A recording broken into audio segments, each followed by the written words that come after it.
Саржаз кәсіптік-техникалық колледжі, жатақхана тәрбиешісі Қасабеков Дәурен Айболатұлы. Саламатсыздар ма, құрметті студенттер? Бүгінгі тәрбие сағатымыздың тақырыбы 1 мамыр халықтар бірлігі күні.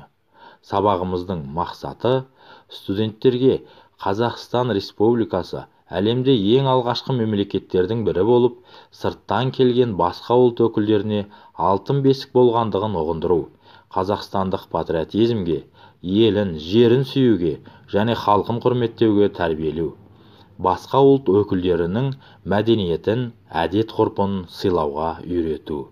1 мамыр Қазақстан халықтарының бірлігі күні. Мереке 1996 жылдан бастап тойланады. 1995 жылдың 18 қазанында Қазақстанның тұңғыш президенті Нұрсұлтан Әбішұлы Назарбаевтың жарлығы бойынша 1 мамыр Қазақстан халықтарының бірлігі күні болып жарияланды. Қазақстан көп ұлтты мемлекет.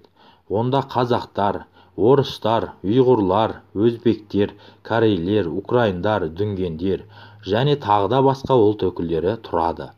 Олар өздерінің осындай кең байтақ қазақ жерінде өмір сүріп жатқандарына қанша жыл өтсе де, қазақ халқының осынша кең пейіл, қонақжай екендігіне көз жеткізді. Олар өз елдерінде болмаса да, қазақтардың елін елім деп, жерін жерім деп құрметтеп, үлкен үлгілі отбасының кейпін көрсетуде. Әлем халықтарының мұндай көп ұлттан құрылған мемлекетте осыншалық тату-тәтті, бейбітшілікте өмір сүріп отырғандығы біздің елдің арқасы, және олар мұны жақсы біледі. Рахметтері шексіз екендіктерін білдіріп отырады. Қазақстан бүгінде ұлттар мен ұлыстар мекендеген достық пен туысқандықтың, ынтымақ пен ырыстың ордасына айналды. Елбасы Нұрсұлтан Әбішұлы Назарбаевтың халықтар достығы, бірлік пен татулық орныққан елдің жаңа әлемдегі жаңа Қазақстан болуы керектігін ұлы міндет етіп қойды.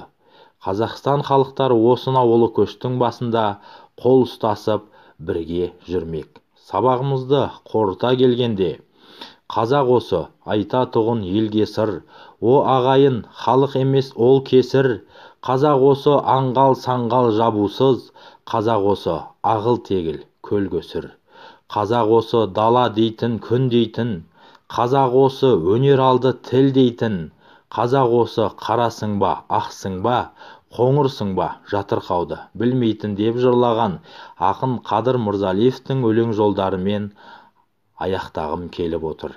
Ынтымақ бірлік жарасқан мәңгілік ел Қазақстан жасай берсін. Еліміз аман, жұртымыз тыныш болғай. Назарларыңызға рахмет, сау, саламатта болыңыздар.